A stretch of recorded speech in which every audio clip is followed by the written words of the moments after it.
Praise God. Praise God. What can you see on the screen? Godlessness in the last days. Praise God. Praise God. So Father, we thank you that you are the one who is teaching us how to live this victorious life in the last days, Lord.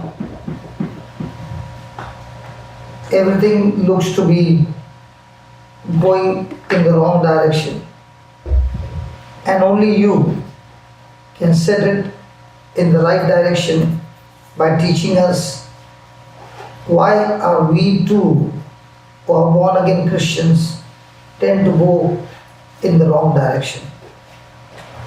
Show us the root cause that we can make the correction and find ourselves going in the right direction. We thank you for the same. In the glorious and mighty name of Jesus. Amen. Amen. Amen. Amen. Amen. Amen. So in 2 Timothy 3, 1 to 5, the word of God is saying, this know also that in the last days perilous times shall come, for men shall be lovers of their own selves, covetous, boasters, proud, blasphemous, disobedient to parents, unthankful, unholy, without natural affection, truce breakers, false accusers, incontinent, fierce, despisers of those that are good, traitors, heady, high-minded, lovers of pleasures more than lovers of God, having a form of godliness, but denying the power thereof. From such turn away. Praise God. Praise God. There's a list of things that the Lord is showing us, and it is a list of fruit of the flesh, and the Lord wants to show us that if we can find the root, then we can destroy this fruit. A good tree has a good root that produces good fruit. A tree that looks to be good has a bad root and produces bad fruit. And that is why God has given us His Spirit to help us destroy this root so that we will be able to produce good fruit. Praise God. Praise God. Hallelujah. Hallelujah. Now all that you saw, the fruit over there, from the verse 2, 3 and 4, the root of all that is self-centeredness, selfishness, craving for love of self.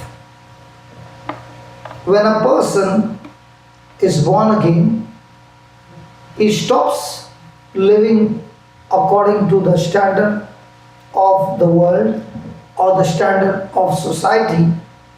He begins to change his thinking and starts living according to God's word, and God's word cannot ever produce this kind of fruit.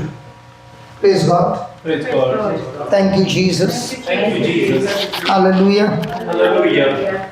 So the challenge every day is, what standard am I living? God's standard or standard according to the flesh? So you can write down this and then we will study. The art of being a Christian the art of being a Christian is learning how to live in this world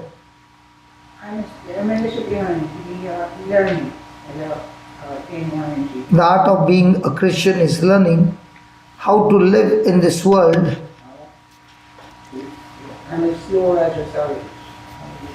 without conforming to its standard.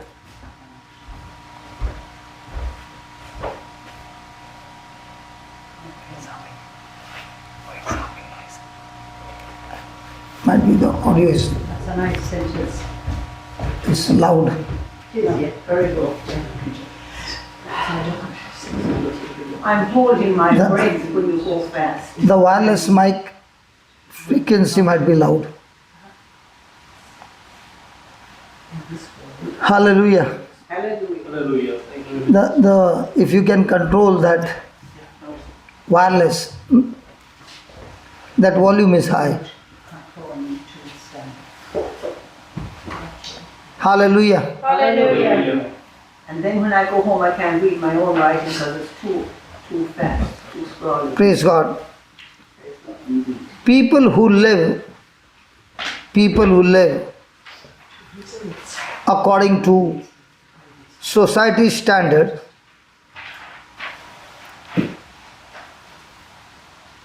focus all of their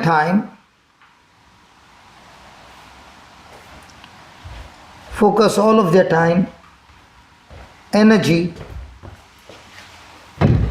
and resources on themselves.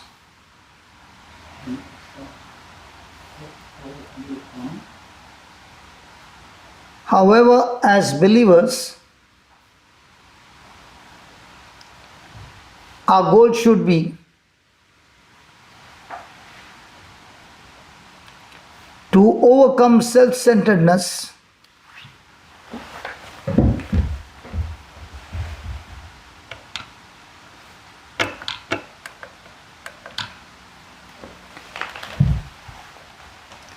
by renewing our minds with the Word of God.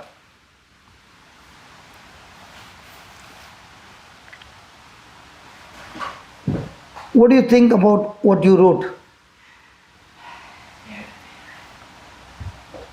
Very good.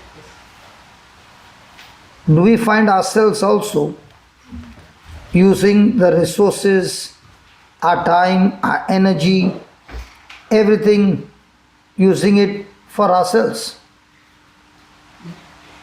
Sometimes we don't do that, we try and do for everybody else and neglect ourselves and get sick. So out of the 24 hours that we have, the time, how much of that time we want to invest in the kingdom of God with God first and then with others? And in doing that, when we spend time with the Lord, we begin to understand that we need to make a lot of corrections. Now there's a retreat going on in Goa, and they began to realize that we who are preaching, we have got a lot of flaws in our own life. So the team got together and decided that we spend more time with the Lord and make corrections in the team rather than thinking that we are the ones who are preaching. So every morning, now this retreat is for 15 days, every morning they start at 7 or 7:30, I don't know, and they start praying in tongues without music, without anything, because the Bible says the person who speaks in a tongue is actually praying in the Spirit, and praying in the Spirit comes from the heart. They are talking to God, and the Holy Spirit intercedes for those people through the tongues according to the will and purpose of God. So when they started the first day, there were one or two who had the fire in them. And they kept going from 10 minutes to 30 minutes to 40 minutes to 1 hour to 2 hours to 3 hours, only in tongues. Now what happened to the others who were there? They picked it up, did they? The fire starts picking up. And there were children who could not sit there for 30 minutes. They would get up, small children, about 7 and 8 years old, and they would be distracted. But when they began to do this in the morning, as the Spirit led them, they began to do it in the evening. These very children began to manifest. Everybody began to manifest. Everybody began to realize the flaws in them as they began to draw closer and closer to the Father, not to receive the power, but to ask the Father to sanctify them, to live a holy life. So the retreat took a complete turn that those who were there to preach began to ask God that God, first you sanctify us, and then only we can stand in your name and teach the children. And it has been going on for the 4th day or 5th day, and they are saying from there, this retreat has taken a complete turn, that we began to realize how much we were focused on ourselves, that we wanted the healing to take place, the power to take place, the new gifts, the new charisms. But what we did not understand is we hardly spent time with the Father, but we wanted to give to the people more and more. Now we changed the attitude that we spend more time with the Father, and the Father is the one who is empowering us, and then we go and stand there to teach. And there were 2 of them who don't speak good English, and this retreat is in English. They don't preach in English. And they said, when the Lord began to heal us of our own weaknesses, when we were told to go and stand there and speak in English, we know our weakness. We know we will stop half the way. But as they began to share the word in English, and they even finished their talk, the children who were there, nobody told them. They don't know these preachers. The children out there were saying, please don't stop, please continue, we want to hear you more. And they who were weak, not able to speak in English, were shocked that the children demanded that they continue even more. This is the work of the Holy Spirit, who longs to make correction in our life. He wants to remove everything of self and make us full of God. Praise God. Praise God. And that is why when the person has spent time with the Lord, it is no longer him who is talking, but the Lord himself talking to him. And every day there is a change in their life. The desires of the flesh, the ambition of the flesh is dying and replaced with new desires of God and the desires of His life. So the focus or the top priority now is I want to live an extremely holy life, not according to the world standard or the society standard, but I want to renew my mind and get back to God's standard. Praise God. Praise God. Praise God. Hallelujah. Hallelujah. I do not want to use my energy, my resources, my time for myself, but I want to give it all and use it all in relationship with God first, and God is the one who changes my attitude to focus on others. Praise God. Praise God. And that's what verse 1 says. This know also that in the last days perilous times shall come, for men shall be Lovers of their own. Do we find ourselves sometimes in this category? Yes. That I am a lover of my own self. I am so much conscious about myself that I always look for more and more of myself to be satisfied instead of learning to deny myself, take up the cross and follow Him.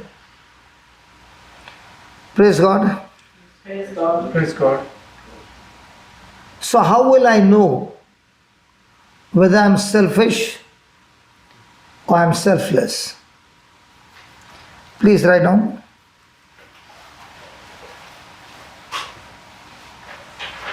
When a person becomes more and more self-absorbed,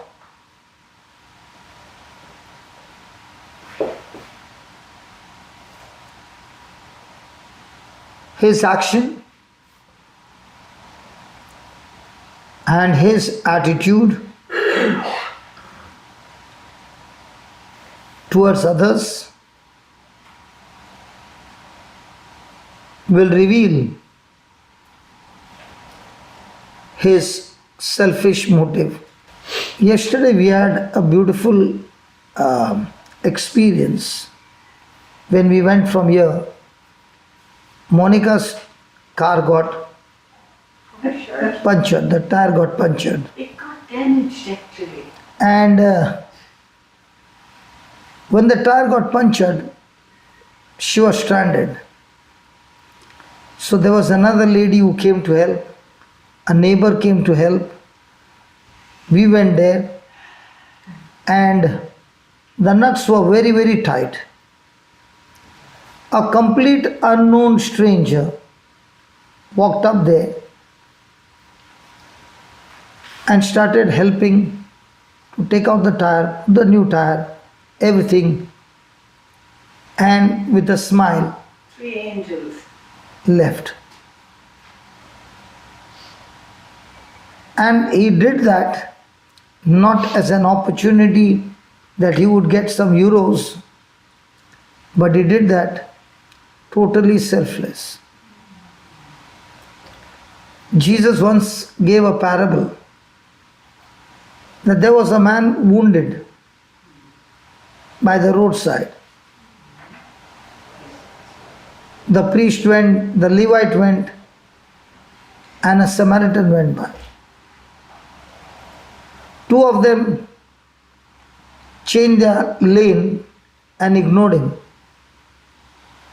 But the man who was Samaritan, he went and picked him up and put him in the clinic where he was taken care of, and spent his money on him and said, take care of him, and if there is more expense, when I come back, I'll pay you. Now among the three, who was a Christian? The Samaritan. But a Samaritan is an outcast. The Jews called them dogs. So is a person a Christian by what you call yourself, or is a person Christian by his action and his attitude? His action and his attitude. Yeah. So in our life, do we get such kind of opportunities, and do we use such kind of opportunity to be of use to somebody without preaching the gospel that man preached to all of us with a smile and left? He came as a wind, did the job so quickly, and went as a wind. So what is self-absorbed? In the last days, people will be self-absorbed. Self-absorbed means I'm absorbed so much in my own activities, in my own things, that when there is an opportunity for me to share the gospel love, I'm too absorbed that I will not even have the sensitivity to see somebody in need. So in the last days, in our days today, for example, we come to church and we go back. And even inside the church, are we more self-absorbed, or are we God-absorbed? So Paul is talking to Timothy and saying, be careful that you don't mingle with people who are self-absorbed, because fellowshipping with them, you too will get into that group. Is the Lord asking us to check our own life? Yes. So is it all only about praying? No. Or is it praying to change our life? Is it praying to get something from God, or praying to asking God, help me to be a lover of you, and the more I'm a lover of you, it will change my attitude to be lover of others selflessly, not with some hidden agenda or ambition, but totally to show Christ in us. Write down 2 Timothy 3, 1-5 says,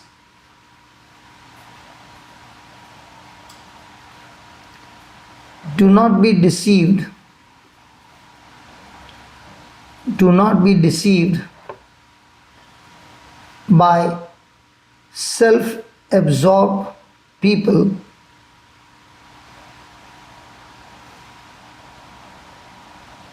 do not tie yourself with them. To be self-absorbed means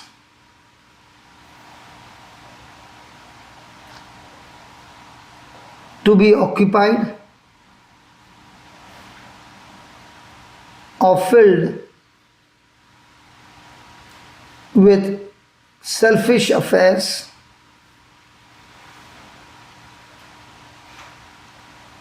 while ignoring others. Is it possible for church people to be self-absorbed people? Yes. That they find difficult to meet together, to pray together, but they don't find difficulty to meet together in a community hall like this with entertainment not from the Holy Ghost, but entertainment from the world standard. Possible? Yes. 1 John 4:20 comes to mind. Okay. Thank you, brother. Where did the cursor go?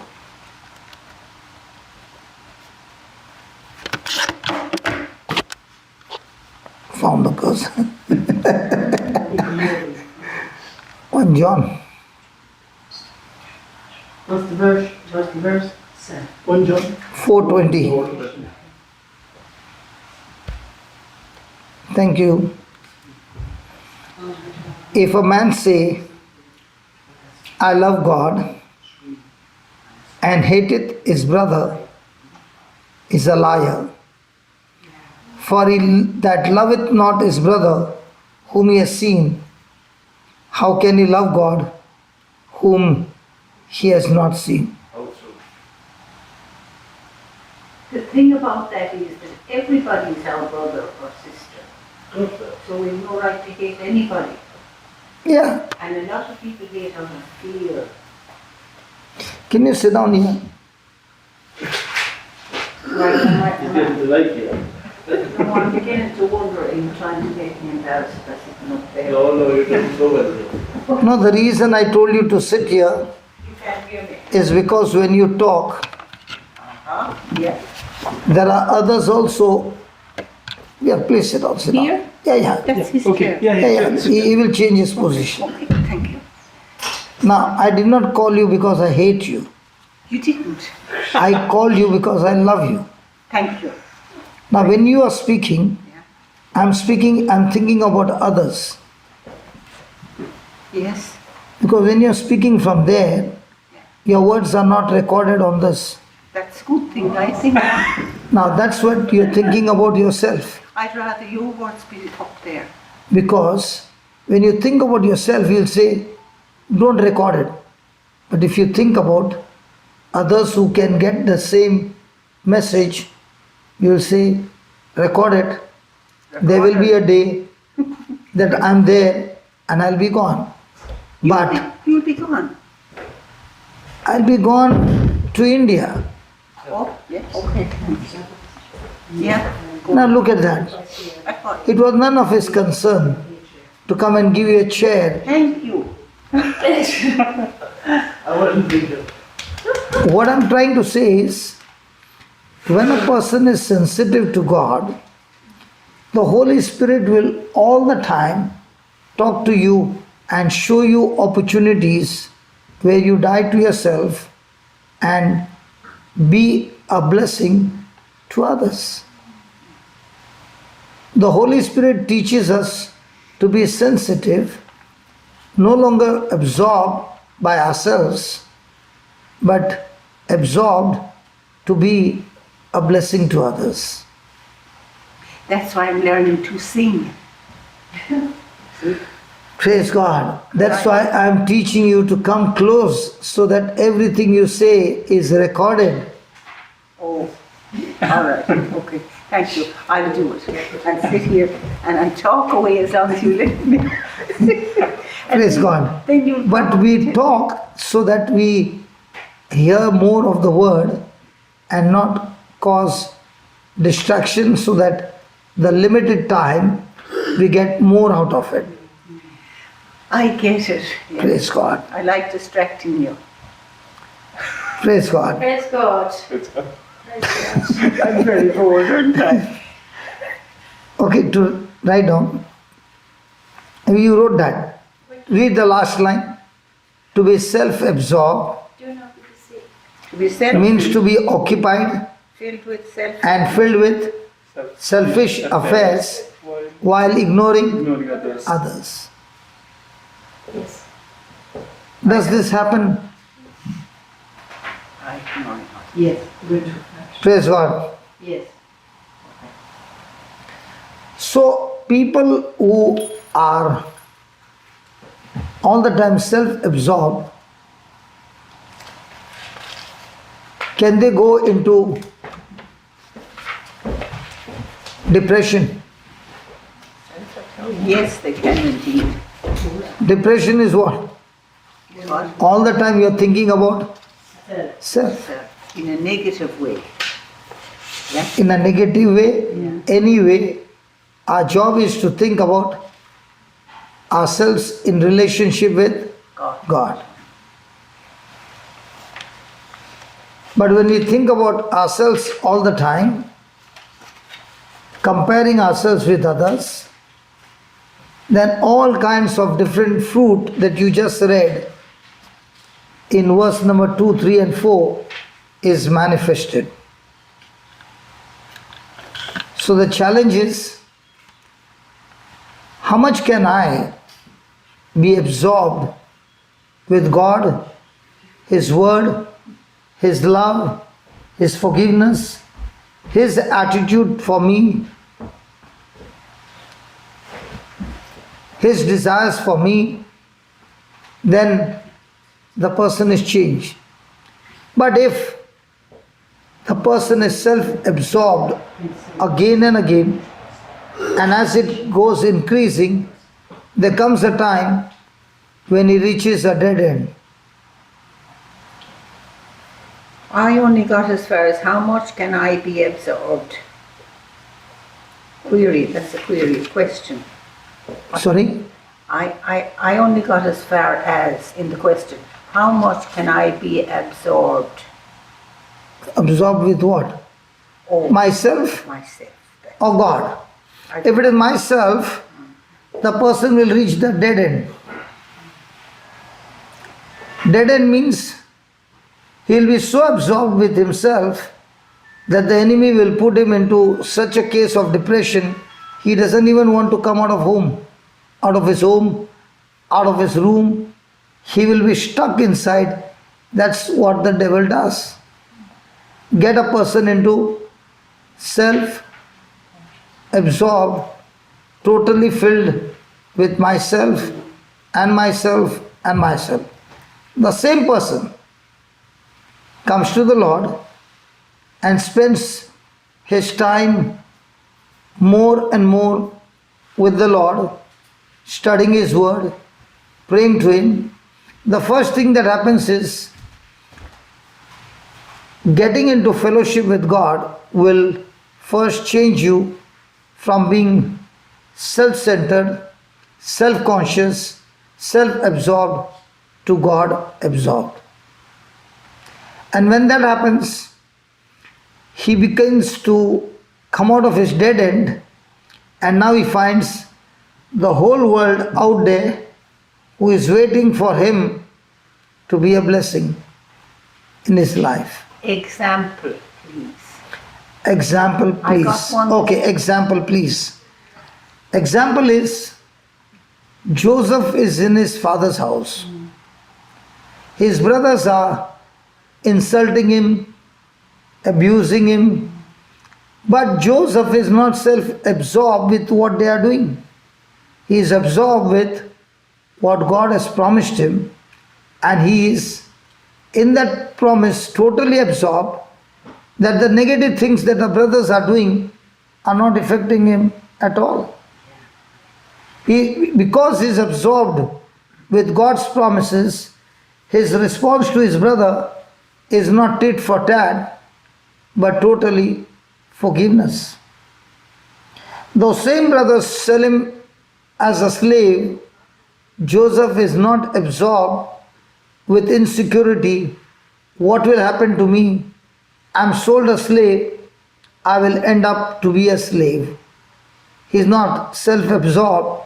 But even in that condition, as is being taken to Egypt as a slave, Joseph is still absorbed with God, that he's not in depression. The Bible says God was with Joseph. When a person is self-absorbed, he is not in fellowship with God, but is in fellowship with himself. And that is very dangerous. And that's what you find in Joseph, that is absorbed with what God has promised him. Look at this scripture, you will find amazing difference between a person absorbed by himself and a person absorbed, filled with God. Joseph was, Genesis 39:1, Joseph was brought down to Egypt, and Potiphar, an officer of Pharaoh, captain of the guard, an Egyptian, bought him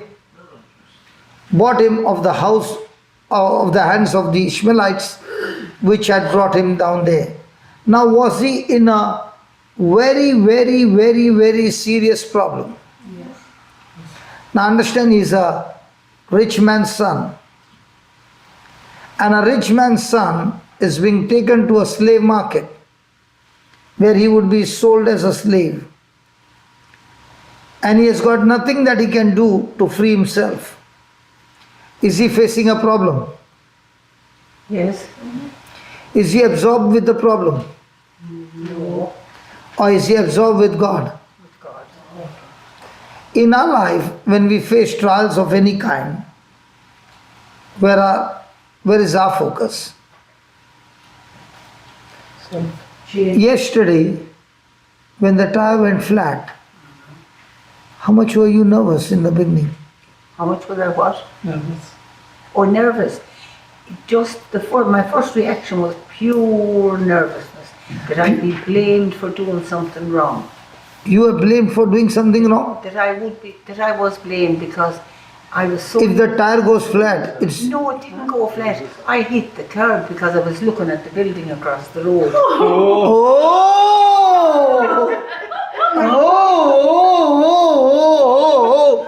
That is what has happened. Noni, Yes. And then also, after so many hours we came to know The truth. the real problem. Yes. well, you know what? Hold on. Let me clear my mind now. Everyone was sorry for me and I let it be that way because... So you were looking around. What, love? You're distracted. I was, yeah. I was admiring the stonework on the building we were passing as we turned the corner, and I was keeping my eye on the road, on the car ahead of me, so I wouldn't get lost. If she went too far, I wouldn't see her. Marie was. So in the looking at the building and looking at the car, I forgot this corner.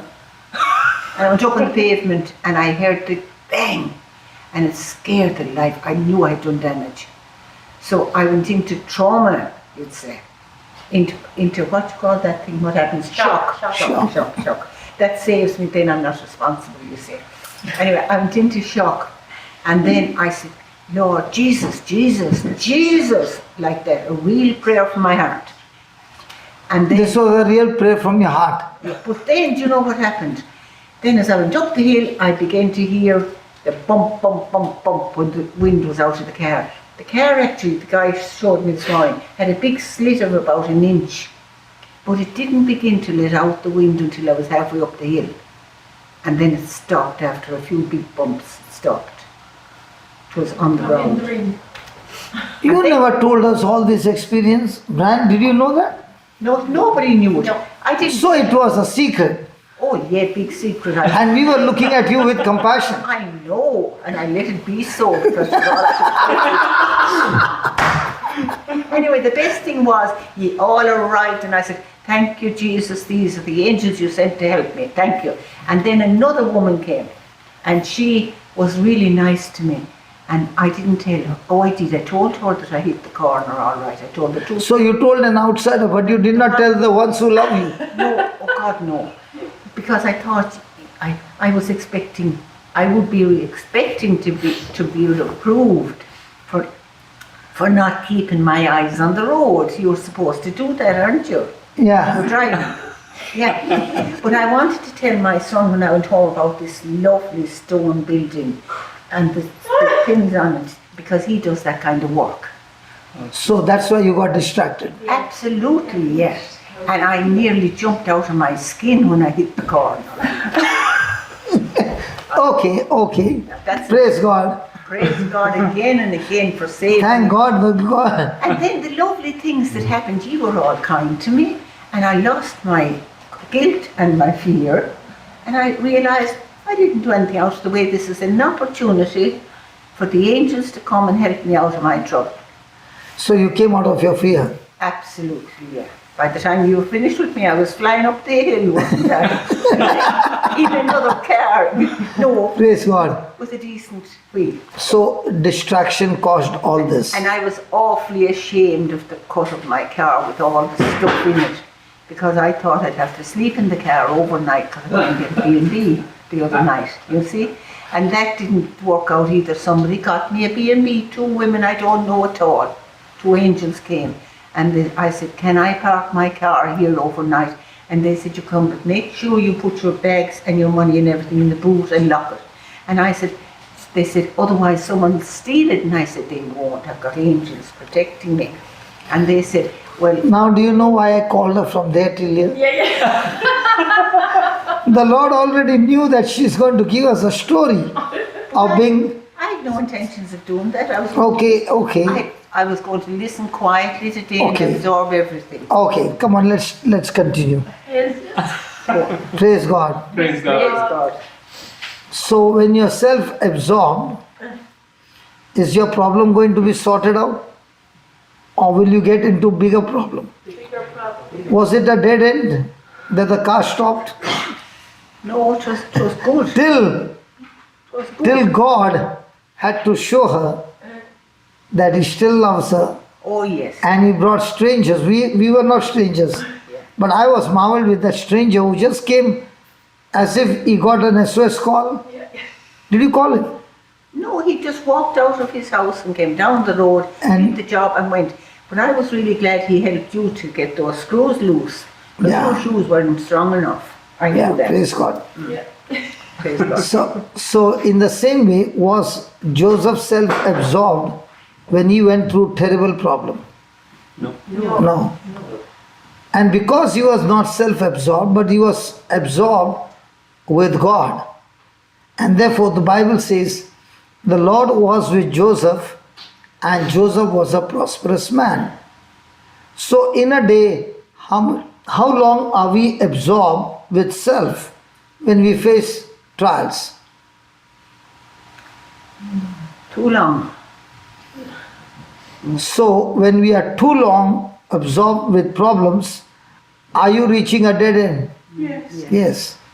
But now when Joseph was absorbed with God, did he ever know that he was on a journey, such a spacious journey, that he would start at Potiphar's house, who was also the bodyguard of the king, so that he could get access to the king in no time? But that was not the case. Even though Potiphar had access to the king, God did not allow that man to connect Joseph to the king. God always has His own plans. When we are absorbed with Him, He will disconnect somebody and get you connected with somebody else to reach your destination. Praise God. Praise God. You know, You know what surprises me is Potiphar is a bodyguard, and Potiphar can see with his own eyes that the Lord is with Joseph. He is put in different departments. He gets transferred without notice. He doesn't get a salary, and yet he's doing his excellent job. And he also notices that in whichever area he's been put, his God is making everything blessed, and he knows that his God is with him. So are we the people who are so much absorbed with God that people can notice and say, God is really with this person, and God really works wonders in this person's life and through his life? Now, would you call the master prosperous or Joseph prosperous? Oh, so that means all of us Christians have a master, his name is Jesus. So our prosperity is based on Jesus or the house you own. Jesus. and also how we respond to Jesus. You know, when we call Him for help, He gives it to us. Yes. Now, would you call Joseph a prosperous man when he's a slave? No, he wasn't. Well, what would you call him prosperous? When he was a slave, he was a slave. We'll call him a slave, not a prosperous man. No. No. But God called him a prosperous man. Who called him a prosperous man? And Joseph He was, wasn't in the confident. spiritual sense of the word, because he was connected all along. The world will say, show me how many cars you got, show me how much money you got, show me what are your securities. then I can say you're a prosperous man. But the Bible says all those can be lost in a day. Yeah.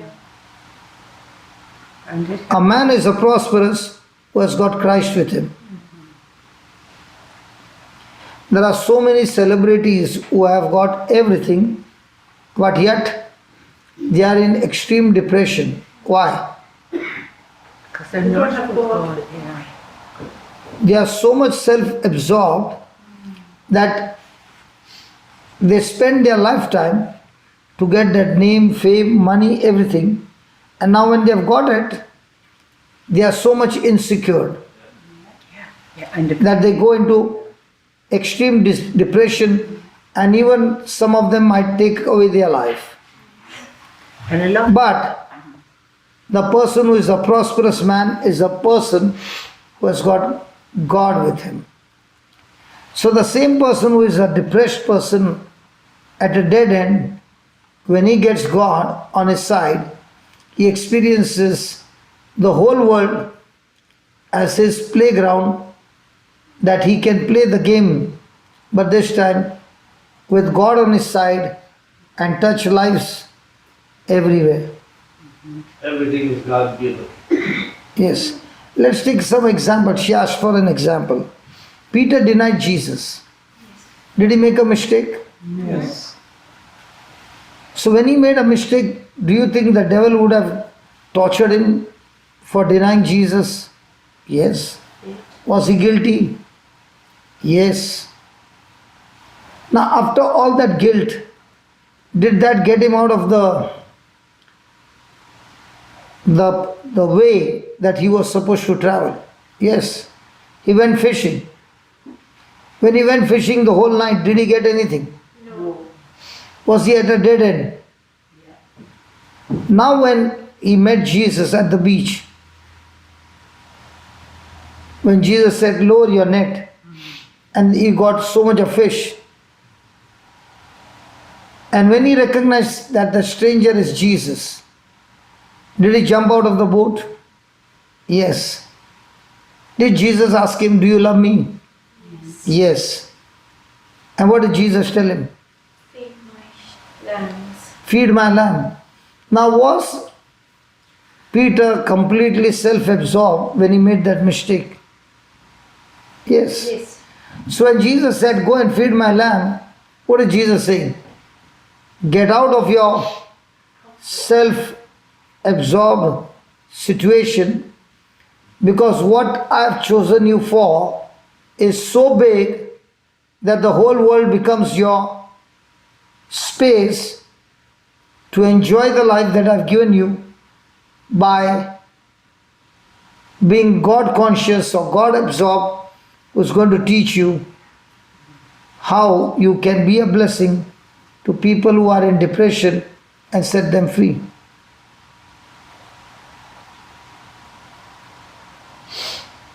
So most of the time a person is working hard, being self-absorbed, or working hard being God-absorbed.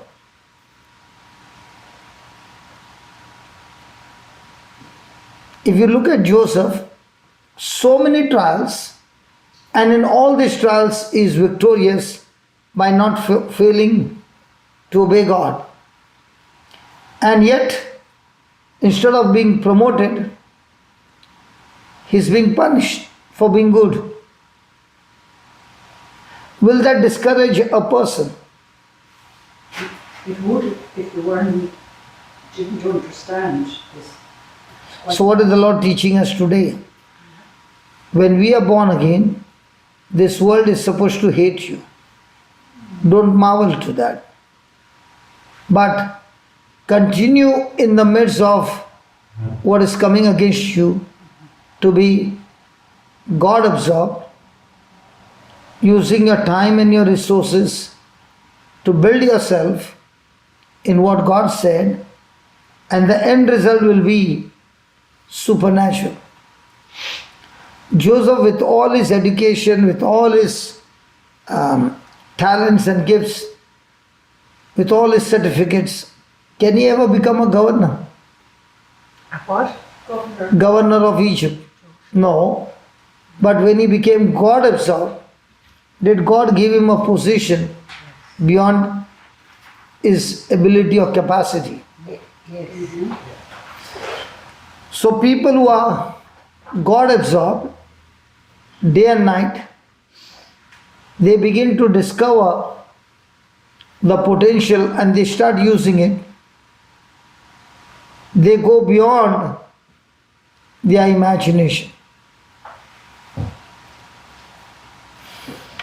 Praise God. Praise God. So you are prosperous because of what, with whom are you connected to, or you are prosperous because of the world standard. God. Prosperous because you connect to God. So write down. Focusing our attention to God, focusing our attention on God,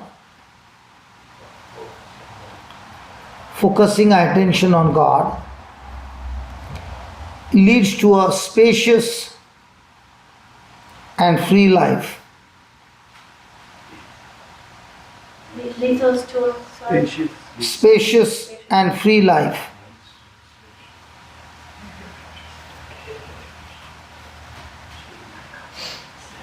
Because selfishness leads us to dead end. But being absorbed with God and putting a focus, a full attention on God leads us to a complete different life, a life in abundance.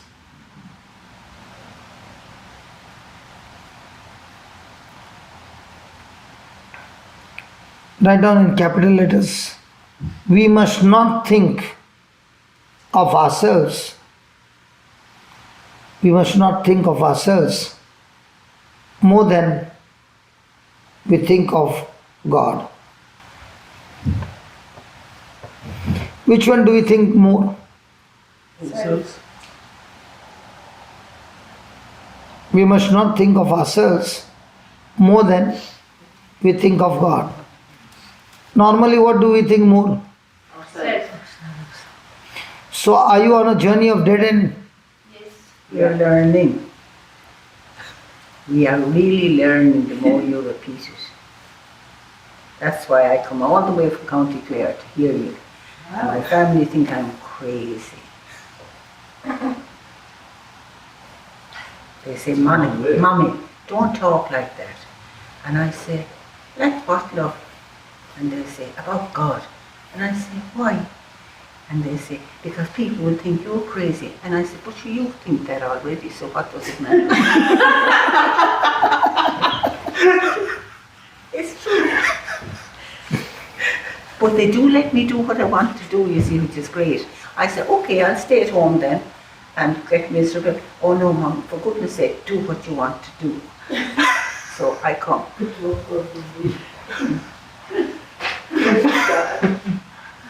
Sorry for distracting you again. I apologize. Yeah.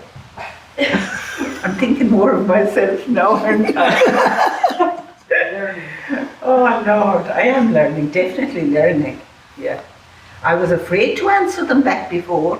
I was afraid of upsetting them and seeing them angry, you see. But they don't get angry anymore because I'm quietly saying that other prayer for them. The Spirit of the Lord is upon them and they don't know it. But it's working. Praise God. Praise God, yes. Praise God. Praise God. I don't know what to speak because you are a better preacher than me. Oh, no way, no way. You're super. Because why I'm saying is, you are taking those notes, I have to, yeah. going home Yeah. and applying them and putting them into practice. Oh, I do that, but I'm sorry I didn't do shorthand and typing when I was in school. Yeah, because I'd be much better at taking notes then. Praise God. Praise Praise God. God. So, how does the thief come to steal, kill, and destroy? Tells lies. Just that? Sorry. Just he tells lies? A thief, of course he does. He tells lies, but what does the person do the whole day? They, The person who is in depression, what does he do the whole day? Keeps thinking of the lie. Thinking Huh? of himself. He keeps thinking of the lie over and over. He thinks about the lie over and over.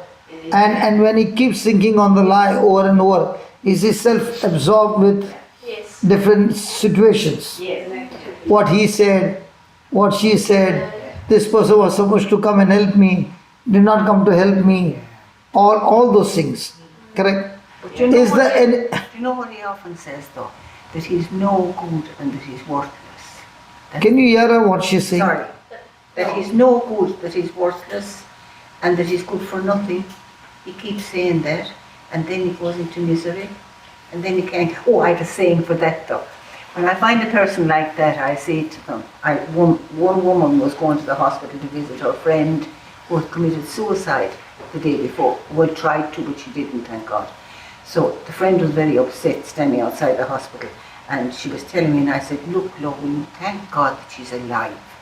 And she said, oh, but, and she told me a whole lot of stuff. And I said, look, out of the shite and into the light. That's all you have, a step here and a step there. Just think. Thank God she's alive and get out of that muck. Because there's a saying in Ireland, shite is dirty. You know, it's Shies? shite. S-H-I-T-E. She is Shit. Shit. Shit, yeah. It's the excreta of animals. It's country. Manure. It's country language, and that's there. You know when a cow does his poo, and the light is here this side, so you can step into the shite or the light, and when you're in misery, you're in the shite, and it sucks you down and swallows you up. And she started to laugh and laugh. And then she went and told the priest that I said it. And he laughed as well, because it's the truth. You can take a step in one or the other.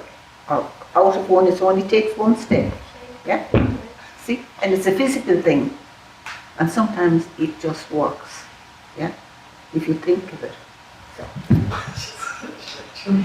I did that this morning with my friend in Galway. I said, Lord, what do you want me to do today? And I thought of my friend in Galway. Her husband's in hospital with brain damage and they're taking him off the drugs and he's going crazy. And they've 2 guards outside the door and she's impure. She doesn't know what she's doing. She said, Monica, no good talking to me. I'm out of my mind. And I said, say slowly after me, Anne. Stop. She went, no, but I must tell you. I said, no, don't tell me anything. Just say after me. And she said, but he's very unhappy. And I said, Anne, say after me. And she said, what? And I said, the Spirit of the Lord is upon me. The what? The Spirit. Wait till I get a pen and paper, she said. So I waited. Full half an hour it took her. And then she was laughing because she had let go of all that stuff that was in her. And she was in touch with God again. Do you know that simple thing? That simple prayer. But I had to spend nearly half an hour getting her to write it down and then say it herself. She did it. Praise So, God. Wonderful. What was that? Out of the shite and into the light. Sorry. Praise the Lord. So she said that to me. She said, you told me this ages ago and I forgot all about it. Well, I said, now you remember and don't forget it again. And that was it. End of story. But it's so practical. It is practical. Yeah, exactly. It's very good. I loved it. I love it. Me too. It was Well, wonderful, yeah. if you were speaking correct language, English, you'd say, out of the swamp and into the south. See? A swamp is like that. It sucks you in, you know. So you could say that if you didn't want to use an agricultural language. Right? What's happening to me? Do you know something? I've never done this before. Why did you put me up here? And I've never sang like I did there this morning. I actually asked them, could I join them? I think the Holy Spirit must be getting a hold of me somewhere. Praise God. Yeah. Praise So God. now can I continue? What? Can I continue? Definitely. Thank you. Thank you. But what you said is so true. Yes. Well, you're the first one that ever let me say what I wanted to say. What she said last? Well, you're the first one that has allowed her to say what she wanted to That's say. right, yeah, that's a bit. But you're saying the right thing. Why should I stop you? Well, I'd have been told by anybody else to shut up and let the man speak. Praise God. But now you give me a chance to speak for another 20 minutes. Yes. Then I will give you a chance to speak your examples. Oh, On this, on this. oh, yes, indeed. Yes, indeed. yes. Praise God. Praise God. I didn't. So how does the thief attack, steal, kill and destroy? To get our mind absorbed in situations, problems, like she said, that a lady, a husband has got a tumor.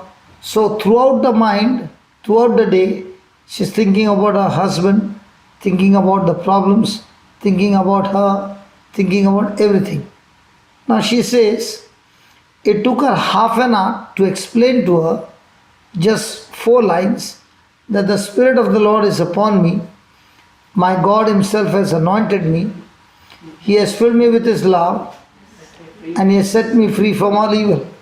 Now to just make her repeat that, it took her 30 minutes. But by the time she began to speak it, the word worked wonders and the same woman started laughing and she was out of depression. So here is a fantastic example.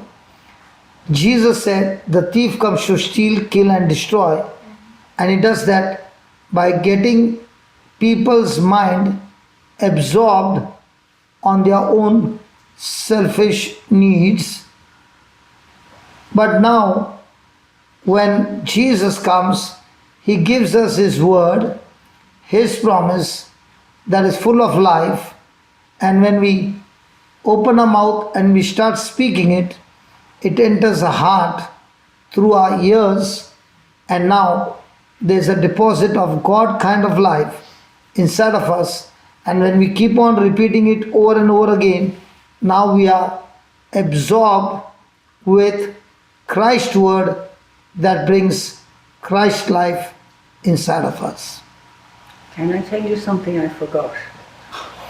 Yeah, When I had that bit said, I asked the Holy Spirit to guide me because I got a little tiny bit of fear, and so I said that other thing that you say,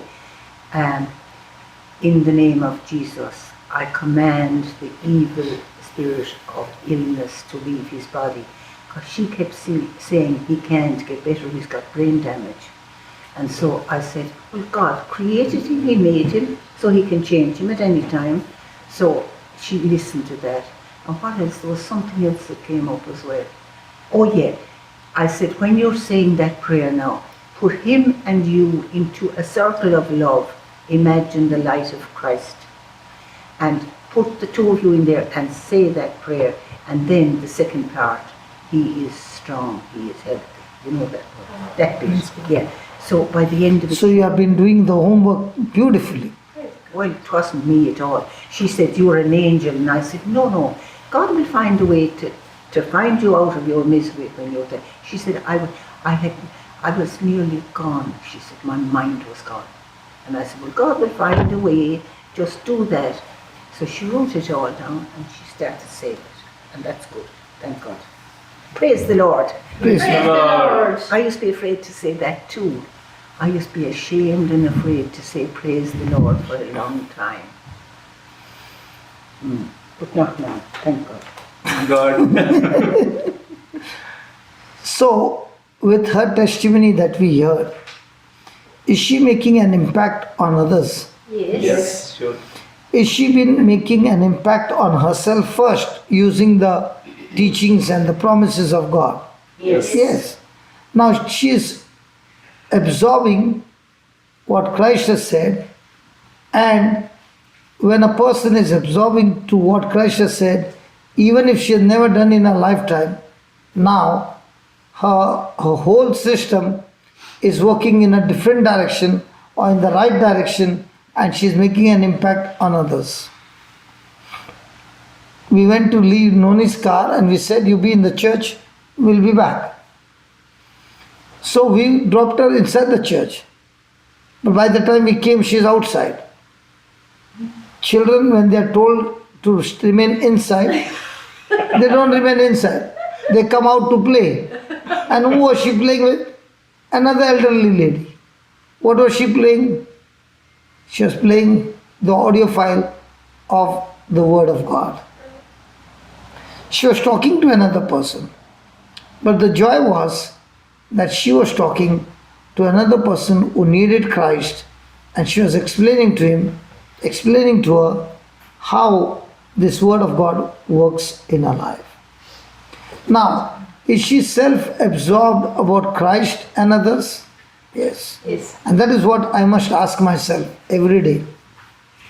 How many people is my life making an impact by me sharing the good news of Christ? Because when I'm not self-absorbed, I'm God-absorbed, the Holy Spirit will find different ways to connect to different people who are in issues of life and get them to Christ. Praise God. Praise the Lord. Write down. When God made man,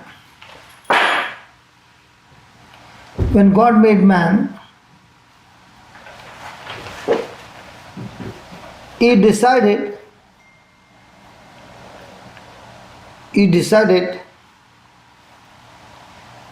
it was not good for him to be alone.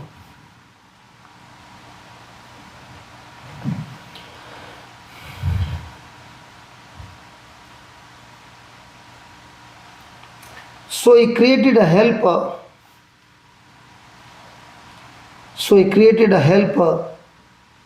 Suitable for him. That is Genesis 2:18.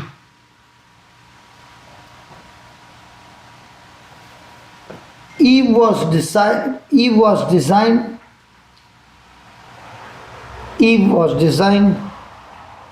to be Adam's helper. That is, she would help him.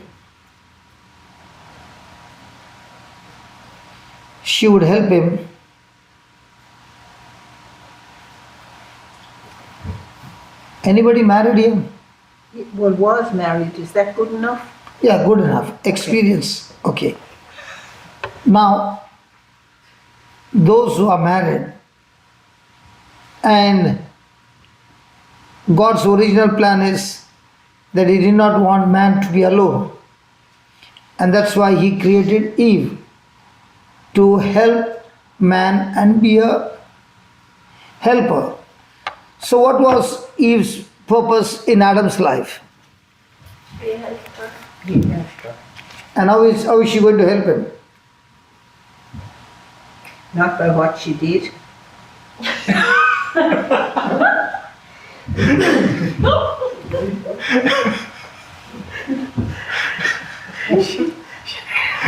What was God's plan? She got us all into trouble.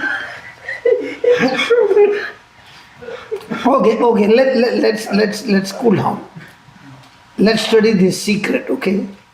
God created man and said it is not good for him to be alone.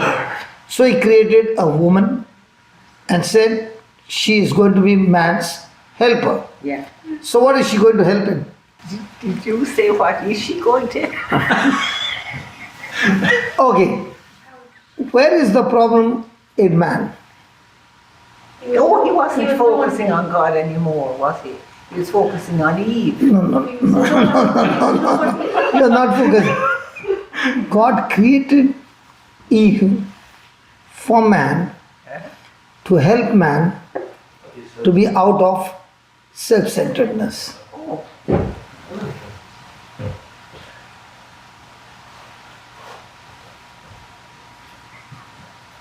Do you want to study that? Yes. Yes, definitely. Yeah. Sorry, Praise God. distracting me again. It didn't work out, did it?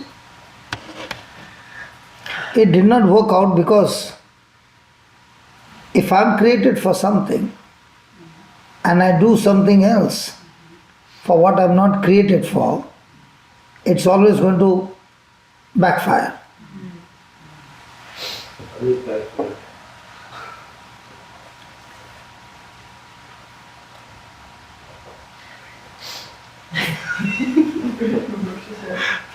Mea culpa, mea maxima culpa. Do you remember that? I don't want to remember all that. Sorry. Will you put me down to the back of the class again?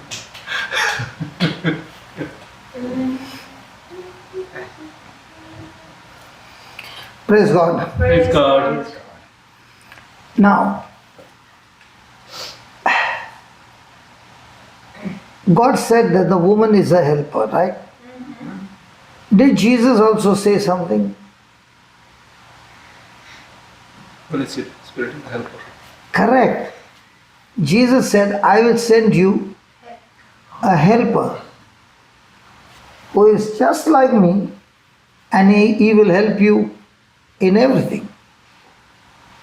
Now, if you see the character of a woman resembles with the character of the Holy Spirit. The first thing is the Holy Spirit is your companion.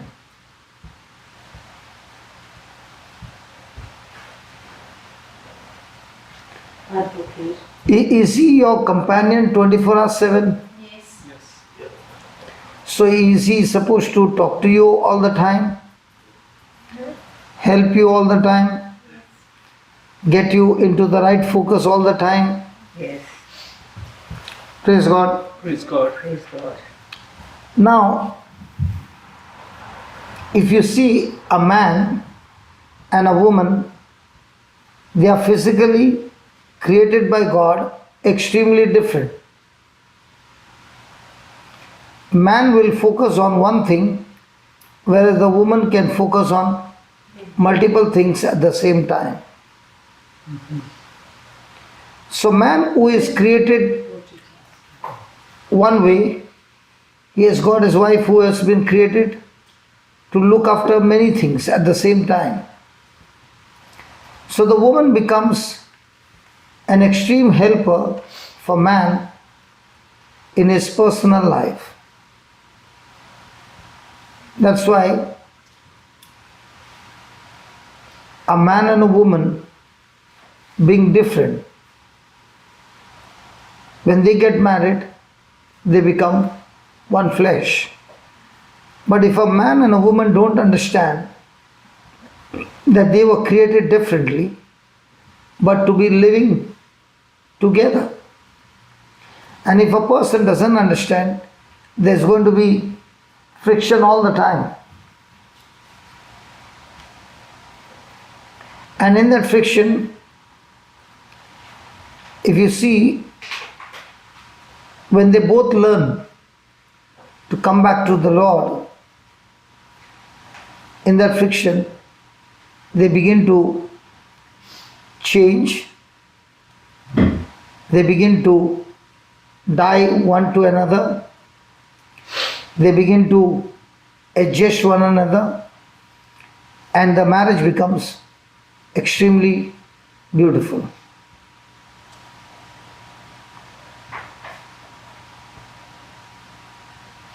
So the man depends on his wife, who takes care of many things in his life, which man is expert in doing certain things, but the woman is able to take care of him, and the man is depending on the woman to help him. Is that right? So she becomes an excellent friend, an excellent companion, if the man understands and if the woman understands their respective roles.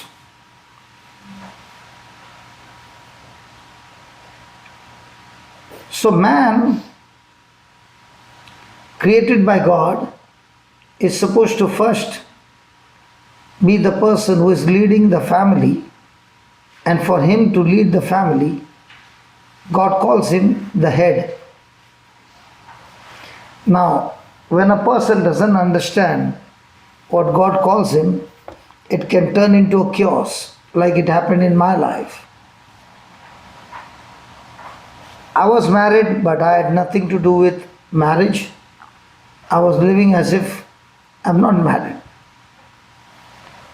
And it caused a lot of trouble till there was a crisis and I was brought to church. Now, when I came to the Lord, I found that the Word of God begins to change my life. The Word of God began to manifest glory, supernatural things, and I was on a very fast track. And then I became like a spiritual dictator in the house. If this has to be this way, this has to be this way, because I am the head, you are not the head. I follow. Using the scripture to bash up everybody at home. But I was not doing the evil, what I used to do. All that had stopped. But I went on the other side, becoming spiritually dictator, that everything has to be done at this hour, and this thing, and this thing. And if you can't do it, you can leave the house. Because I am the head. And I did not know that meaning of the word head. The head is, the meaning is not the ruler or the person who uses his authority to control everybody. The head is like a person who is full of love, who takes everything, all the responsibility on himself and loves his family, sacrificing himself. And Jesus is called the head, and we are his body. We are the Body. yeah. So for our sake, the head is ready to lay down his life. And he did lay down his life to save his body, that is all of us. So you find the relationship is, the head is not the ruler, but the head is the one who leads the whole family in the right direction, instead of the family getting dispersed, moving in the wrong direction. So God created Adam in his likeness and image, and Eve in his likeness, in his likeness and image, means God is love, and love has created lover. And the lover is saying, I cannot become love because I don't have anybody to love. Example, Adam was alone. So he's saying, you created me in your likeness and image, and you are love. But I am your lover. I am your lovey. You are the lover. I am the lovey who is receiving from you. So God is a giver. Adam is a receiver. So Adam is sad because he finds nobody whom he can love what he has received from God. Are you following? Yes, definitely. God is the giver, Adam is the receiver. So Adam says, because you have created me in your likeness and image, I also want to give what you have given me. So God says, it is not good for him to be alone because he has nobody to give, and that's why he creates Eve so that Adam can receive from God and share it with Eve and his family. So who is supposed to lead the family in the right direction? Adam. But what has Satan done is he has taken control over the Adam So the person who is supposed to be practicing his responsibility, he has gone into the world. And now the Eve who was supposed to help Adam in his activities, she finds that Adam is no longer connected to God. Now she cannot help him in the activities in which Adam is looking for. Because Adam has lost his way. Are you following? This is what is happening in life. So Eve who was supposed to help Adam in godly matters, she also cannot perform because Adam himself has gone into worldly matters. So Adam is in worldly matters, Eve is in worldly matters. Both have got different ability and capacity. Now the whole family is destroyed, children are destroyed, the whole household is destroyed. Never looked at it that way before. So when I became spiritually pride, my wife left me. And after so many years later on, I realized what actually happened. When she left me, I asked her a question. That when I was in the clubs, when I was in the gangs, when I was doing all the rubbish, you never left me. Now when I'm preaching the word, you left me. Why? So she said, when you were doing wrong, you knew you were doing wrong. And if I had to leave you, you would have ended up completely because there was nobody to help you come out. So I stayed there for you to come out. Now when you came out, life began to change, you were moving in the right direction, but what you did not realize is that you became spiritually proud, and this time you did not know you were wrong. The last time you knew you were wrong. This time you knew you were not wrong. And that is very dangerous because you will never change. So for you to change, I will leave you, not divorce you, not that I hate you, but I leave you so that you understand that you are wrong. I will leave you so that you understand that you are moving in the wrong direction with a spiritual pride, boasting of what is happening, but not realizing that you have to be humble. So we were separated quite a while till God brought us together again. But this time, my mind was changed. I realized my mistake. Now, when she found that I'm on the right track, she's my helper, right?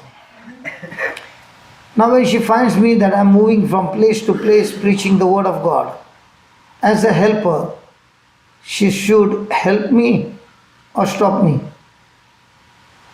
Help you. Help you. So that's what I'm seeing. That God gave me the grace to move in that direction that God has called me, and God has also given her the grace to let me go to do those things and pray for me on the back end. She's a real helper, isn't she? If she wouldn't have helped me, I wouldn't have been here. Praise God. Praise God. So after so many years, I realized that in a marriage, God, if the man of the house is in the word, he will surely discover the calling for his marriage, and the wife, who is a multitasker, will help him to reach that goal. But if one of them is a selfish, then the helper will not help the other person to move in God's direction, but will help the other person to move in the wrong direction. Like Eve moved into the wrong direction.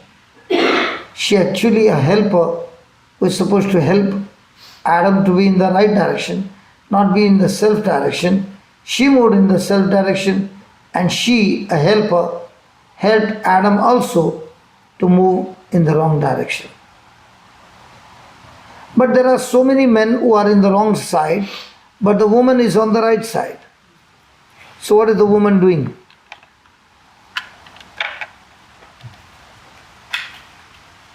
The woman is trying to help that man to come out of the wrong side back into the kingdom of God. And that's why you will find so many women who have found their spouse on the wrong side. They are trying to help the spouse by praying for them day and night to bring them back into the right side. And that's why they are helpers. If my wife had not helped me to come back into the kingdom of God, I would have got lost at 33. So God has given a woman to be a companion for man and help him fulfill his purpose in life, and so is the Holy Spirit, a companion of us who is communicating with us every moment, nudging us when we move in the wrong direction to be moved in the right direction. Praise God. Praise God. Hallelujah. Hallelujah. So you can write this.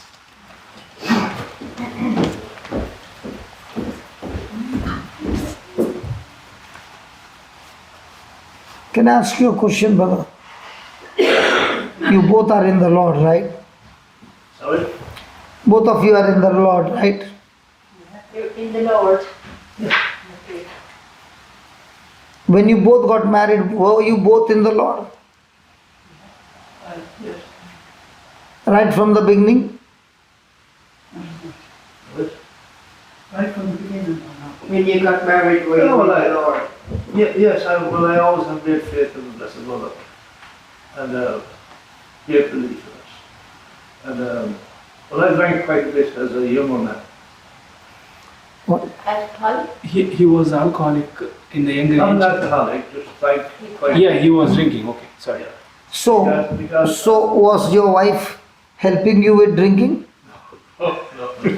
Okay, now, This is a kid. great person. Yes, okay. Now, she knew that what you were doing was wrong. Yes, but Yes.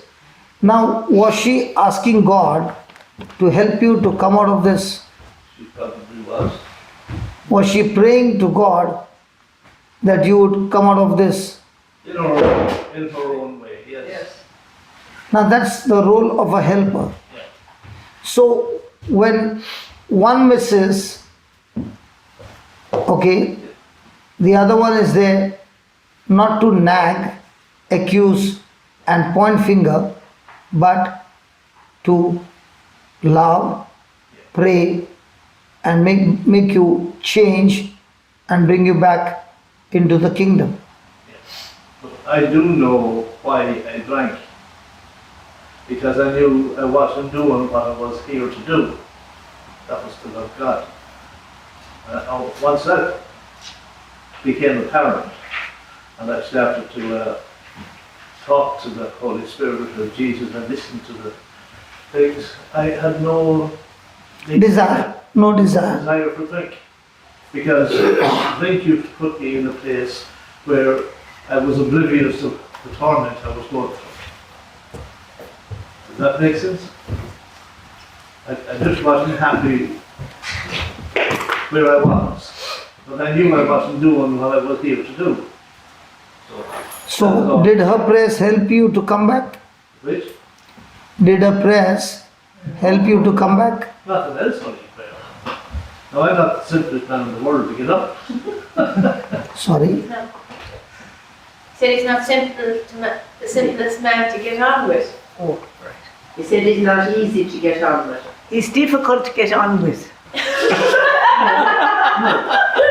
not that bad. It's difficult to understand. Difficult to understand. Difficult to understand. That's better. And that is why you see in the church, which percentage is more? The woman is more or the man is more? Women. And the women are there praying for whom? For themselves? The husbands and the children. Yeah. And the priest. That's the that's the role of a helper. Praise God. Praise God. And you will hear so many testimonies of the women who began to study the word, and their situation was really bad, really bad. And when they came to know the word, they began to pray to God. And it is the prayer. Why is it necessary to pray? Connect with God. Because God made man in his likeness and image and gave the dominion to man on earth. So when God gave that dominion to man on earth, okay, everything in earth now belongs to man's dominion. But Satan deceived Adam and Eve and took over the dominion on earth. So God introduced a system called prayer, by which a person is inviting God to interfere in his affairs and change the situation of his life. But if a person doesn't pray or doesn't speak words, then it is illegal for God to get into action on earth, because he has handed over the earth to man. So praying is asking God to once again come and take dominion over the situation that I'm going through, because it's gone out of my control. And that is why people begin to wonder, why is it that God only answers when a person is praying? Because that's the system. That's interesting, because I thought one preacher said to pray and one preacher said don't pray because you're presuming that the other person needs prayer and that's pride. But that explains it actually, what you're saying. Thank you. That is why even Jesus, when he is man, okay, to exercise his authority, at night he is praying, asking God's intervention at night, and in the morning what he has prayed about is exercising his faith, and things are changing because he is following the system. If Jesus had to pray, how much more we need to pray? Are you following? Yes. So that is why you will find there are times when there is a crisis in the family, and terrible crisis because somebody made a wrong move, not intentionally or intentionally. The consequences have shown up. Now they begin to pray. The husband, the wife, everybody begin to pray. Now in that prayer, what are they doing? They are asking God to intervene and change the situation for them. And God is always willing to intervene in everybody's life, but he cannot do it until somebody will ask him to do it, because God gave man the earth and dominion on earth. So when God has given, and if he interferes in what he has given, it is illegal for him. So what is legal? Legal is when the man will open his mouth and speak to God and ask him, come and help me. Are you following? Yeah, but can't the woman ask God to come and help them both? Yeah. Prayer is that you are asking God's interference in your affairs. I'm sorry, I didn't know this when before my husband left. Yeah, if we had to know before, our life would be more on prayer, more on the word, and our life would be entirely different, because for so many years we never knew this truth, and from the time you began to know the truth, now you're seeing your life so very different from what it used to be. I am, but you know something else? Even the bad that happened, good has happened out of it. God works all things together for good, He does. not for everybody. Not for everybody, those who love Him. And who are the ones who love Him? Those who keep His word. Well, I'm only learning about the Holy Spirit now and it's working. Yeah, doesn't matter, but He still loves you. Yeah, okay. Well, he said he'd send the Comforter, you see, to those of us who... So just as He said, He will send you the Comforter, is the Holy Spirit. So also in the marriage, He's saying, I'll send you the Comforter. The wife is a comforter for the husband. But when the Comforter doesn't... Because whatever the man needs, the wife is well equipped with high potential to fulfill the spouse need when she is connected to God. Right, thank you. Please write down.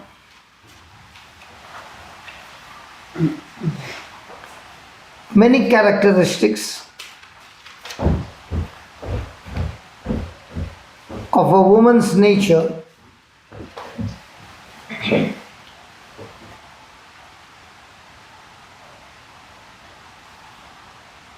coincide with those of the Holy Spirit. Coincide with those of the Holy Spirit.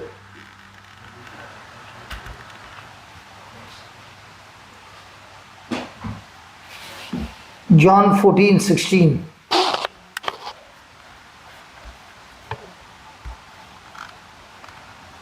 John what? 1460. 14:16.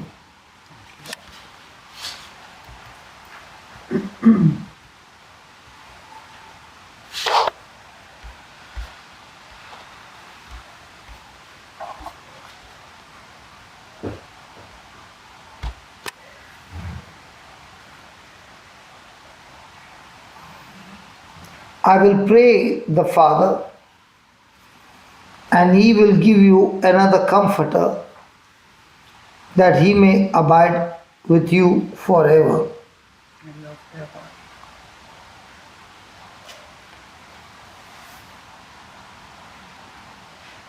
So the first character is that the Holy Spirit is my companion.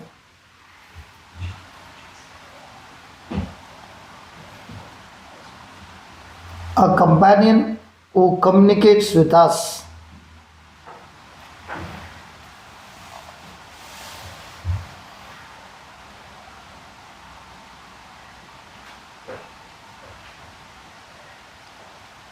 Just like the deepest need of a man, the deepest need of a man is for his wife to be his companion. Second is comforter.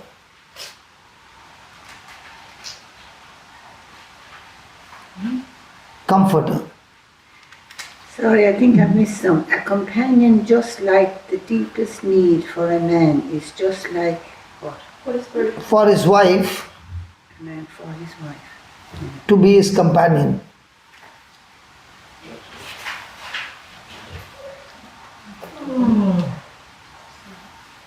Second is comforter. The Holy Spirit comforts us.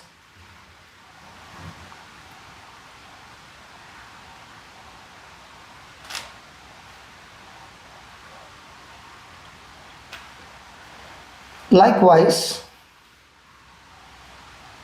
our words should be as gentle, our words should be as gentle and comforting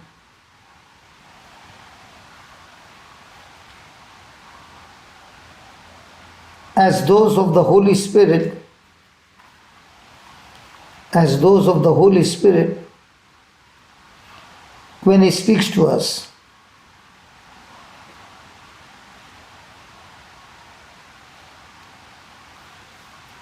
Third, counselor.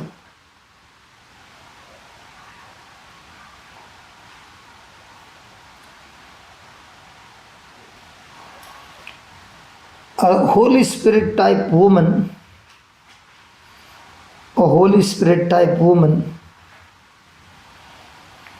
should be a woman of prayer, should be a woman of prayer,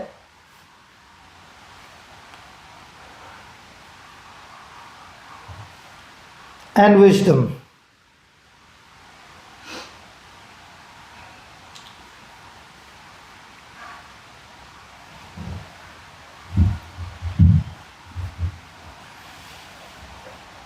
It is important for us,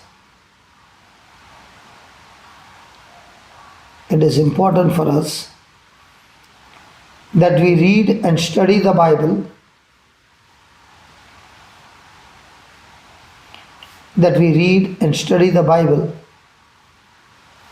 so that we are well equipped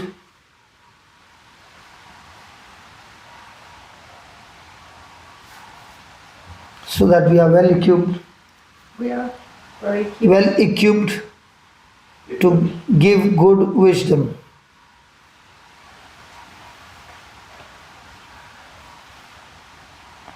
Would that be well able to give good wisdom or well? Or I'm missing Well the word. equipped. Well equipped. Right. A good wisdom. Well able is shorter.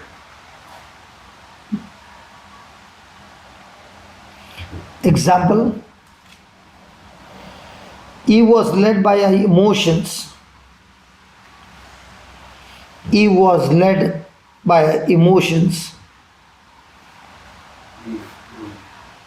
Instead of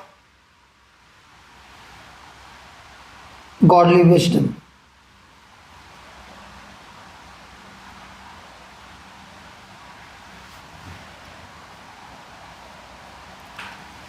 The Holy Spirit brings us all things to remembrance. The Holy Spirit brings all things to our remembrance.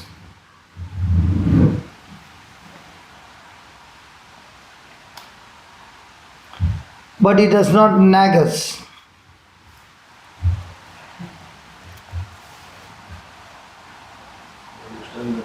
But He does not nag us.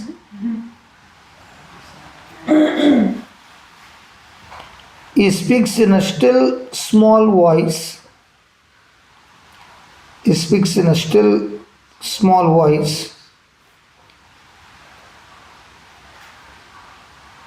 When we are doing something wrong.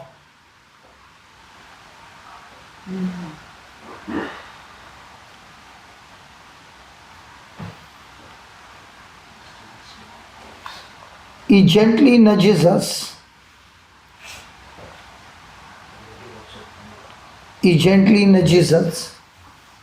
With correction.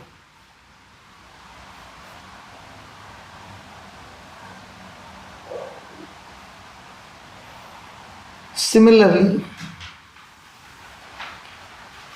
women have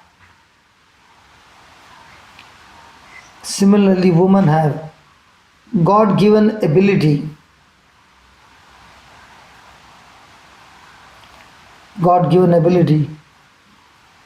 to convict in the same manner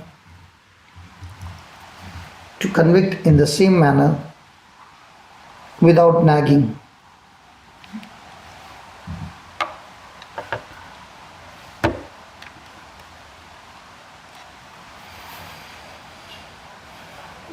Praise God. Praise God.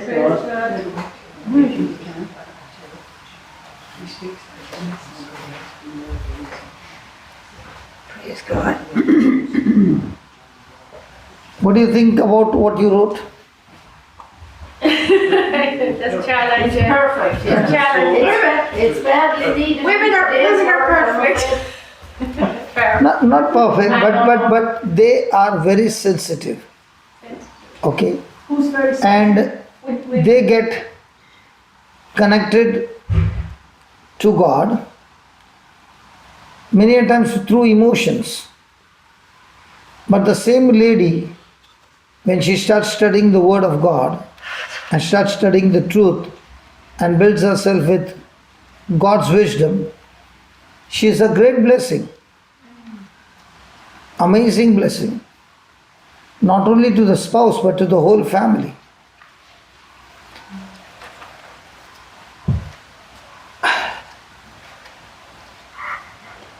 I'm saying nothing. But she does not keep nagging. Like the Holy Spirit doesn't keep nagging. He knows you have made a mistake. One of the excellent example is the lady in the GPS, in the car. Yes. When you put that destination, she is there to help you. And even if you make a mistake, she doesn't beat you up. She says, I do not understand. Rerouting. Yeah, she says. She says, if you miss the road, I will reroute you, but does not abuse the person. So it is with a relationship that if somebody misses the road, one of the spouse, the other one is there to help.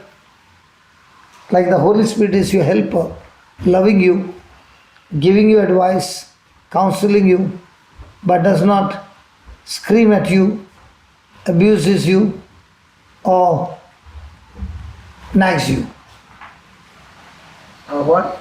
Nag. Oh, nag. We never nag, sir. No. No. I used to. Nani?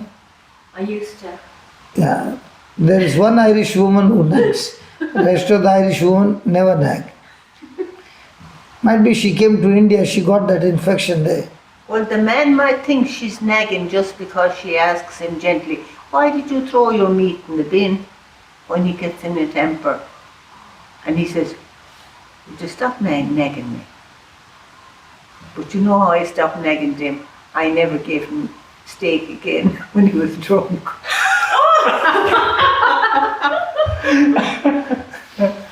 I'm sorry, but that's how I did. The next time we appreciated it. Thank God you are not the Holy Spirit, otherwise you would have never got. I'm learning though. You're learning. Good. I'm listening to the Holy Spirit now, but you see, I never knew whether it was the Holy Spirit or something else was talking to me. You know, I wasn't sure. So I've asked him now to shout at me instead of whispering to me, you know, because I couldn't hear the whispering. Praise God. Praise God, the gift of discernment, which is the Holy Spirit. Discernment to choose which thought to listen to. Say that again? We all have the gift of the Holy Spirit, one of the 7 gifts, which is Yes. discernment. Yes, That when you hear the voices or the thoughts, yeah. you know which one to choose the right one. That's the gift of the Holy Spirit, Oh, to choose the right one. Right. Am I right? okay. Yeah, you will come to know to choose the right one because the Holy Spirit who gives you the advice Yes. will always give you the advice from the written word. And if you don't have the written word, you won't even know the advice given to you is right or wrong. Yes. So the word of God becomes the roadmap that the Holy Spirit will always give you within that map. And when you take that advice, what you said is right, everything in your life will begin to change when you apply it and put it into practice. But my trouble was that I didn't trust the Bible, the words of the Bible. I was looking for where it was wrong rather than... So you were looking into the Bible where you can find something wrong in the Bible. I think that's what I must have been doing, because I didn't understand it as the truth. So you did not understand the Bible is the truth, so you were looking for flaws in the Bible. Yeah, because... Did you find one? Loads of them. It was telling me different things, you see, and I thought it was not to be trusted, because somewhere it said the devil can quote scripture for his own purposes. I didn't understand it. See, I was afraid of the So devil. and let me give you an example. Yeah. I want to take advantage of you. Supposing. You do? Supposing she give me a big eye. Supposing, okay, I can be very loving to you. I was I can surprised. quote the scriptures to you, Yeah. and you can even believe me that I am a man of God, Yeah. and then deceive you and fool you. Yes, that's what I thought. Yeah. So that can happen, but Yeah. when you are fully absorbed with the word of God, you will understand that this person is talking the right thing or this person is talking the wrong thing. Repeat that question, please. I didn't get. I've lost the first part of that question. There was two parts. I said, Yeah. a person, when you don't know the word of God, a person can deceive you by quoting the scriptures and make you feel that I'm a man of God. Yes, I will do. Yeah. Okay? But a man of God is not a man of God when he's self-centered. Because God is always dying to self-centered. So I can fool you by telling you that the Holy Spirit is telling me that you will give me 5,000 euros because God spoke to me, and when you give this, you will be blessed. I would have believed you because I trust you to live to be. Yeah, that's right. So a person can come and make your account empty by saying God told me. Yeah, I thought It's happening. I believed it too. So you said you will believe me and give me that money. But I deceived you. But I didn't. I'll give you an example. I didn't know you deceived me. Okay. Because I trusted you. Okay. Right. I'll give you a real incident that happened in my life, okay? Not happened here. But A man of God had invested the money in stock and he had made a big mess. Okay? And this person had a very, very strong ministry. So he called me one morning and said, God told me that you will give me an X figure and I will give you that money back in 3 months. And God told me that you are the person who is going to help me. And his ministry being so big, I fell into the trap and I said, okay. But the amount that he had quoted and the amount that I had in the bank was a little less. So I went to my friend who is the leader and I told him I need so much money to borrow so that I can give it to the man of God. Okay? He agreed with me because he knows that I will repay him. Now when we were speaking all this, the wife was hearing. Was what? The wife was hearing Yeah. we are having the conversation. So she was in the kitchen making tea. And when she came out to serve us, she was laughing and saying, both of you are such a foolish people. Yes. Who? The wife said To the two men, yeah. to the two men. And we both looked at her and said, why do you call us foolish?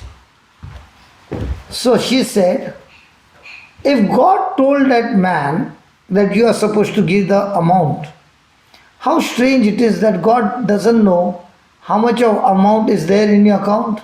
She's a wise woman, isn't she? And I'm really shaken up by you two foolish people that man said, because God told me you are going to go out of your way to do this thing. Yes. And the moment she said that, Yeah. Don't stop him now. Go on. the moment she said that, we both began to think. And that's the time we realized Yeah. we were going to be fooled. So I said, I can't give you the money. Okay, he must have felt bad.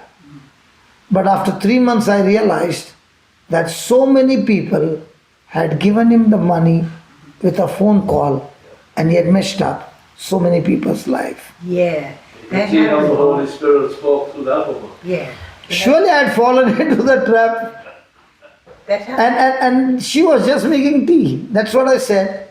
The woman have got special frequency Only some. that they can smell Yeah, a rat. something is happening in my husband's life from a distance. No, they smell a rat. That's what we say. What? They smell a rat. A rat? A rat. Where's the rat? A rat That's what is we, a that's what we creature. say here. Yeah, a rat is a creature that goes around. Yeah, I know that. Yeah, yeah. But so they smell a rat. It's the Irish way of saying it. Okay, that's the Irish language, okay. Yes, the Irish. Because I thought the husband is roaming with a rat. That's right, yeah. But that happened to me. A woman asked me for 1,000 for her teeth, to get her teeth done or something. And I gave it to her because I thought she was in trouble. And then she asked me for 4,000 more to put her child through college. And I was telling my sister, I must go and ask the credit union. I was going to borrow from the credit union to give to her. And she said, Maggie, you're not a fool. You know, when people ask you like that, they've no intention of paying you back. You lose a friend and you have a debt, you know. And she was right. She didn't pay me back the 1,000. And then so I didn't borrow the 4,000. I just sent her a text because I was afraid not to give it to her in case I was mean and that I didn't give what I could easily afford to pay back. You know, I could pay back 20 a week for a year.